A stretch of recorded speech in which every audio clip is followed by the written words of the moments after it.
What is going on, baseball fans, and welcome back to the show. This is Orioles Today, and as always, I am Sean Ferguson. The O's did lose last night, but you could be a winner by getting in on the action with Kalshi, today's sponsor, where you can trade on real-world outcomes, including like your Baltimore Orioles when they play later today. Just use code FANARCHBASEBALL and get 10 when you trade 10. Big thanks to Kalshi for sponsoring the show. And we do have a packed episode for you guys today. We're going to be breaking down the latest news, diving into the numbers, and hitting all the biggest storylines surrounding your Orioles. So if you guys enjoyed today's episode, please do me a favor and high-five that like button. And if you guys live and breathe Orioles baseball, make sure to subscribe and turn on those notifications so you never miss a daily update. Of course, we're going to get into the Orioles on the road at the Nationals, game number 1 of this weekend, Beltway Series. Of course, Orioles Nationals, both teams really trying to get back over the hump, over that 500 hump. Both really close. Nats came in at 21-23. Your Orioles at 20-24, coming off a big 2 out of 3 series win at home against the Yankees.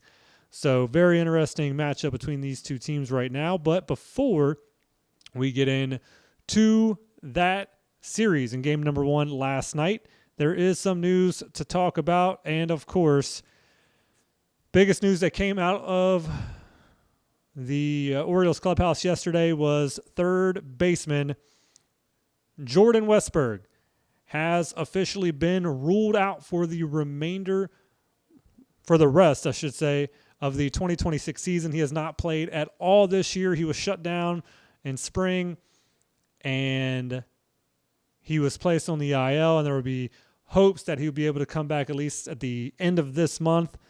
And he went and had a few more opinions about what he should do because he was trying to avoid surgery. So he was getting injections and was trying to rehab it the best he could without surgery so he could play this year. But it came down to it that the best possible scenario would be to shut Westburg down for the season. That is exactly what they are doing. He will have Tommy John surgery on his right elbow. And again, he is done for 2026. So Westburg will not play a single game this year for the Orioles. And it's tough. He was a guy that coming into the year we were expecting big things from. He's been pretty much a constant when he's healthy, but he's just been one of those Orioles that's super, super frustrating, very talented. Love having him out there, but it's super hard for him to stay healthy. And this is another one. He's only 27 years old. He's still really young, and he's really good at third base. He's got a really good bat. Just keeping that guy healthy it's tough. But that's not just him. It's a lot of these guys. A lot of these Orioles over the last couple of years, it just gets super frustrating because, like Kyle Bradish, when he's healthy, he's great, and it's hard to keep him healthy. Same thing with Grayson Rodriguez. Before we trade him off, when he's healthy, he's great. But now he's traded to the Angels, and he's yet to even play a game there. So it's tough for Westburg. Of course, he had a partial tear in his ulnar collateral ligament, and he received those plasma injections back in February, again, with hopes that he could avoid surgery and come back to play this year for the Orioles. But ultimately, both sides determined that it was best that shut him down for the year and get Tommy John surgery. That way, just go ahead and fix the injury as it is now. Do not let it linger or get worse or have any setbacks. So big loss for the Orioles in their plans in the grand scheme of things of potential returns from injury this year is Westburg. So I wish him the best, and I look forward to seeing him in 2027. But unfortunately, again, he has been shut down, and the Orioles will not have Jordan Westburg at all this season. And with that, we've talked quite a bit about moving players to certain areas, especially when Jackson Holliday comes back, hoping he can continue to stay away from injury setbacks, as he's had quite a few of those as well. 3, I believe, now. So the talk is, well, where are you going to put these players when other ones start to come back? And I know there were some murmurs of, well, maybe Jeremiah Jackson needs to go down. And I've been big time against that, saying his bat needs to stay up. He needs to stay with the Orioles. A big league roster. He doesn't need to go to the minors. Just like last year, he's very consistent last year. He's very consistent this year, especially with this team that you have right now with a bunch of these bats batting in the 100s, which is just mind-boggling. You keep a bat that's that's consistently good, and it's at least delivering. At least I believe now still leaves a team in RBIs with 25 of them. You keep that bat up there, and I think this is kind of solidifying that. Even though when Jackson Holliday comes back, you're probably going to have Holliday back over at second base. And I would say move Jeremiah Jackson over to third base. That's also going to take the bat out of Kobe Mayo's hands, which is probably pretty good right now in the grand scheme of things because he's not playing well. He hasn't played well all season. And you've also potentially talked about moving Jackson Holliday over to third base and keeping Jeremiah Jackson second. Well, that leaves you with that option because now you no longer have to factor Jordan Westburg into this at all. He's not going to be there. So now you can kind of mess around with, all right, what's second and third going to be like? But if Jackson Holliday does come back, I think you just need to kind of float those two guys. If you want to keep Holliday at second, cool. Or if you want to put him at second, cool. Move Jeremiah Jackson over to third base. I wouldn't make him a depth piece. I wouldn't keep Kobe at third all the time. I would put Jeremiah Jackson over there, and I would let Blaze Alexander kind of rotate with Jackson Holliday until he really gets his feet under him, and I would play Kobe Mayo sparingly. I wouldn't play him a ton, but I would definitely keep Jeremiah Jackson's bat up there. Again, it has cooled off a little bit, but he's still shown power, consistency for the most part, and he's having a good year, better year than most on this Orioles team when it comes to offense. So I would not take the bat out of his hands, and I think this kind of solidifies it. So even if you do move him over to third base, cool. Keep him up with the big league roster with the Orioles and keep him in a spot where he can continue to produce for you guys. And I do want to talk about a trade that the Orioles were a part of yesterday. But before we get into that trade, guys, baseball season is here and now. You can trade every single game on Kalshi. On Kalshi, you're trading against peers in a live market, meaning there's no house. And as the probability changes, you can buy in and out of your position. And seriously, you can trade on just about anything on Kalshi. Sports, news, entertainment, weather. If people are talking about it, there's probably a market for it. But most importantly, you can trade on baseball, which is what really matters around here. Right now, the Orioles are trading around 4% to win the American League, meaning a $100 trade could pay out $2,718 if they pull it off.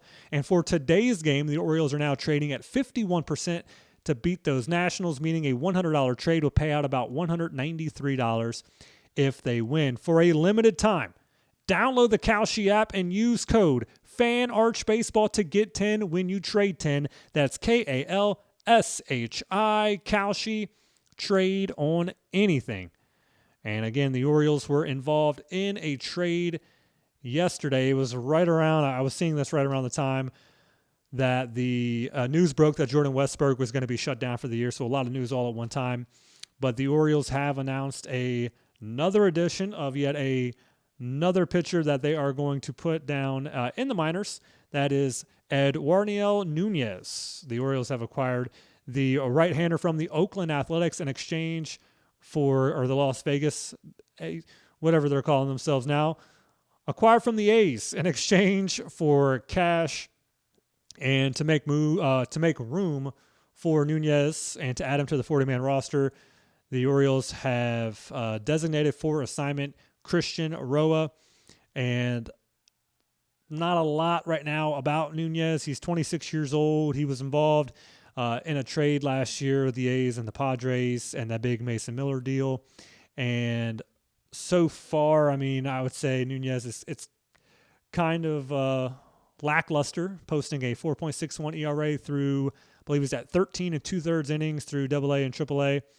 Has issues with walks and hitting batters right now. So it's not one of those trades that the Orioles went out and got a guy that can produce right now. It's just another pitching option and another young prospect that the Orioles can build up. He does have a little bit of major league experience, nothing crazy. But again, it's just another pitching option for the Orioles. But a guy who's going to be sent down to AAA Norfolk, he is on the Orioles 40-man roster now with Roa being designated for assignment. So I don't expect to see him anytime soon with the Baltimore Orioles unless, knock on wood, these injuries continue to pile up and they're kind of having their hand forced to call up someone like Nunez. But that is the latest trade that the Orioles have made. Once again, they acquire Eduardo Nunez from the A's in exchange for cash, and Christian Roa has officially been designated for assignment. And again, big thing with Nunez is it's his command, and his velocity isn't the greatest either. So it's going to be really interesting to see how the Orioles go forward with him. Again, nothing jumping out on the page about this trade, and it is a little head scratching again with his, I guess I would say, with the struggle with control and with his velocity dip this season. So something just to keep an eye on with him, but I don't see, again, him being called up to the big leagues, and he could be a guy that could be possibly designated for assignment if the Orioles go out and make another move here soon. But that is a trade that the Orioles made yesterday. Let's take a look at the Orioles on the road at the Nationals, game number 1 of this weekend, Beltway Series. And, of course, as you see the graphic there, the Orioles do fall in this game 3-2, the final score. The O's trailed 3-0 heading into the 9th inning, and they made it very interesting. They tried very hard, and they put up 2 runs in that 9th inning. They had the bases loaded, that is. The Orioles had the bases loaded, nobody out in the top of the 9th. You get Kobe Mayo strikes out, Jeremiah Jackson sac fly, Gunnar Henderson with an RBI single, and Adley Rutschman with the bases loaded. He struck out for the 3rd time in this game, a big 0-for-5 with 3 Ks for Adley Rutschman, and the Nationals hang on to get to 3-2. They're up to 22-23 overall, 7-13 at home. As your O's fall to 20-25 overall, 8-13 on the road. Shane Baz, kind of strong though, in his performance, giving up 3 earned off 6 hits through 7 innings. He threw 108 pitches in this game, gets his ERA to a 5.26. Walker came in and pitched a beautiful 8th inning. No runs or hits or anything like that, just 1 strikeout on 9 pitches. But the Orioles' bats were very quiet until that 9th inning. Final line for them was 2 runs off 6 hits. The Nats had three runs off of their 6 hits. Zach Littell, he did his job. No runs off 2 hits in 5 innings with 2 walks and 3 Ks. And again, the Nationals pitching did enough. The Orioles bats were just waited too long and had opportunities in that 9th inning to take the lead going into the bottom of the 9th, but they were unable to do so. And then runs for the Nats, it was in the bottom of the 4th inning. House with a sac fly, and then Lyle with a 2-run shot in the bottom of the 6th, which made it 3-0 going in to the top of the 9th inning. But again, just quiet bats. Very inconsistent for the Orioles. They go from 7 runs to 2. And those 2 runs, again, both coming in the top of the 9th inning where they had opportunities to score more. And I was sitting there, I was like, here we go. This is it. Dave, you know you were talking to me out there. My brother-in-law, Dave, of course, was talking a little smack. And that was when it was 3-0 at the top of the 9th. And just like that, it was bases loaded. I said, come on, keep talking, keep talking. It's working. And we got those 2 runs. And then when Rutschman got up to bat, I was like, all right, he's having a bad day. He's 0-for-4 with 2 strikeouts. So here we go. He's got it here, and then he struck out for a 3rd time to end it. So I had hope there for a moment, but unfortunately those were unable to capitalize on their opportunities in the top of the 9th inning. Henderson, he finishes the game 2-for-5 with that RBI. He climbs back over 200 with a 202 batting average now. Taylor Ward, he draws yet another walk and a 1-for-4 game. Again, a bad game for Rutschman. 0-for-5, 3 Ks. Alonso also going 0-for-4. O'Neill 0-for-3. Cowser 0-for-1. Alexander 0-for-1. And, yeah, O'Neill has not looked good when he's been on the field this year. He's down to a 169 batting average. And Cowser, he pinch hit. He couldn't get a hit out there either. And Alonso, again, his bat was cold. He's back down to a 213 batting average, just a 304 on base for him. And this is a pivotal, and a lot of you guys talking about this, even though it was 2 teams below 500, a pivotal series. 2 teams pretty similar, and who was going to come out on top? Well, the O's bats are quiet, but their pitching was slowly but surely starting to come around. And 3 runs isn't a lot, you know. Giving up 3 runs, you should still be able to win a game. And again, the bats of the Orioles still very quiet, very inconsistent. Waiting until the very end, and they were unable to capitalize. So the Nationals do get the win here. 3-2 the final score. They will play game number 2 this afternoon back in D.C. And the Orioles can't afford to lose this one. need to go into the rubber match on Sunday with a win. And they are going to put Chris Bassett on the mound. He's 3-2 with a 5.21 ERA. Cade Cavalli, he's on the mound for the Nats, 1-2 with a 4.02 ERA. And that game is going to be at 4:05 p.m. Eastern time today. And again, the O's could really get a win here to go into Sunday trying to win the series, but you don't want to lose the first two here. But it's going to be tough. We're going to see what kind of Bassett we're going to get, and we're going to see if this game is going to be over here in the first couple of innings. Hopefully not. But guys, that is going to do it for today's episode. If you were a fan of today's episode, please do me a favor and high-five that like button. And if you guys enjoy this content, subscribe. Get yourself daily notifications for all these daily video drops covering all things the Baltimore Orioles. I will see you guys on the very next episode. This is Orioles Today. I am Sean Ferguson, and let's go O's.